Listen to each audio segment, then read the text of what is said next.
அப்போ என்னுடைய குருநாதர் ஒரு முக்கியமான ஒரு விஷயத்த எனக்கு பர்சனலாக சொன்ன ஒரு விஷயம்னு பார்த்தீங்கன்னா, இது உனக்கு உன்னுடைய வாழ்க்கையில் 20, 25 வருஷம் கழிச்சு நடக்க வேண்டிய ஒரு விஷயம்.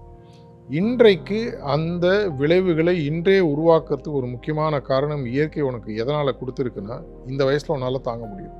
இதை போன்று தான் பார்த்தீங்கன்னா, ட்ரீம்ஸா இருக்கட்டும், உங்க வாழ்க்கையில நடக்கக்கூடிய விளைவுகள் இல்ல போக் அப்படின்னு சொல்லுவாங்க. இது எல்லாமே ஒரு உண்மையான ஆன்மீக பாதையில் நீங்கள் வர ஆரம்பிக்கும் பொழுது, உங்களுடைய பிரச்சனைகள் பல கனவாகவே சென்று விடுகின்றன. கனவில் சென்று விடுகின்றனன்னு சொல்லலாம். ஒரு இடத்துல வந்து தாஜி சொல்றாரு, 100 வாழ்க்கையில் உங்களுக்கு உருவாகக்கூடிய சம்ஸ்காரத்த ஒரு உண்மையான நல்ல திறமை உள்ள குருநாதரால ஒரு கனவுல உங்களால ரிமூவ் பண்ண முடியும். எதனால கனவுகள் அப்படின்னு சொல்லி பார்த்தீங்கன்னா, கனவுகள் என்பது அது நடக்கும்போது உண்மை போல உங்களுக்கு தோணும். அதனால வந்து நீங்க அதில வரக்கூடிய கஷ்டங்கள், அதில வரக்கூடிய பிரச்சனைகள் எல்லாத்தையுமே பார்த்தீங்கன்னா, உங்க வாழ்க்கையில நீங்க நிஜமாவே நடந்ததாக உணர்வீர்கள். ஆனா எழுந்திருக்கும்போது பார்த்தீங்கன்னா, அப்பா! நல்ல வேலைப்பா கனவு தானா அது. ஒரு பில்டிங்லேருந்து விழுறீங்க, இல்ல ஒரு ஆக்சிடென்ட் ஆகுது, இல்ல ஒரு பிரச்சனை உங்க வாழ்க்கையில வருது. டக்குன்னு கண்லேருந்து முழிப்பு எழுந்தோனே உங்க மனசுல இம்மீடியட்டா தோணக்கூடிய எண்ணம் என்னன்னு சொல்லி பார்த்தீங்கன்னா, நல்ல வேலைப்பா கனவுல நான் தப்பிச்சுட்டேன். பல இடங்கள்ல பார்த்தீங்கன்னா, ஆன்மீகத்தில இது நடக்கக்கூடிய ஒரு உண்மையான விஷயம்.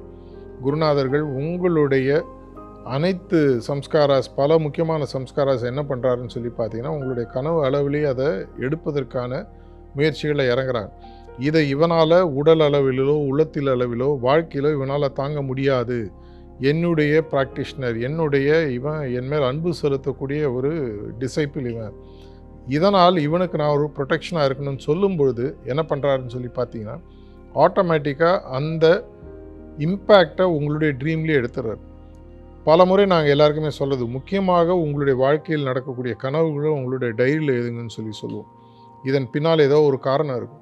கனவை பற்றி சிக்மண்ட் ஃப்ராய்டோட புக்கை படிக்காதவங்க இருக்கவே முடியாது. ஒவ்வொரு கனவுக்கும் என்ன காரணம், இந்த கனவு உங்களுக்கு என்ன சொல்ல வருகிறது அப்படின்றத நம்ம பார்த்துருக்கோம். இதை போன்ற ஒரு முக்கியமான ஒரு விஷயம் கனவுகள் மூலமாக ஆன்மீக பயிற்சியில் நமக்கு தினசரி நடந்து கொண்டே இருக்கின்றன.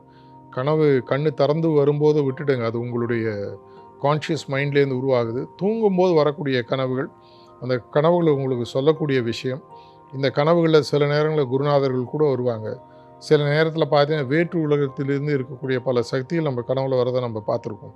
இந்த கனவுன்றது ஒரு பயங்கரமான ஒரு இம்பார்ட்டண்ட் ஒரு ஆஸ்பெக்ட் ஒரு ப்ராக்டிஷனரோட லைஃப்பில். நீங்கள் இதுக்கு ரொம்ப வெயிட்டேஜ் கொடுக்கணுன்றது இல்லை. ஆனால் இதை நீங்கள் தொடர்ச்சியாக உன்னிப்பாக கவனிச்சுட்டே இருங்க. பல விஷயங்கள் உங்களுக்கு ஆன்மீக மார்க்கத்தில் புரிய ஆரம்பிக்கும்.